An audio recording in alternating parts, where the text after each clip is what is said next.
এখন আমাদের মাঝে এক ঐতিহ্যবাহী মোরগ লড়াই খেলা শুরু হচ্ছে। খেলার মধ্যে অংশগ্রহণ করতেছে আমাদের মুরব্বী সামাদ কাকা এবং তাদের সাথে আছে আমার সানোয়ার ভাই, আমার শ্রদ্ধেয় দাদা হামেদ আলী দাদা। এখন খেলা শুরু হতে যাচ্ছে।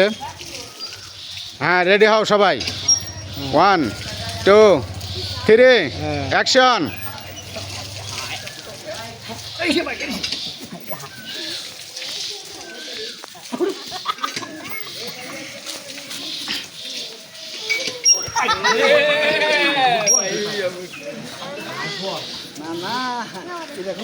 খুব সুন্দর খেলা হচ্ছে। ইতিমধ্যে আমাদের আহমেদ আলী ভাই পড়ে গেছে, মুরব্বী আর সানোয়ার ভাই আছে। এখন দেখি কে জিততে পারে। আমাদের মুরব্বী কাকা ফার্স্ট হয়েছে।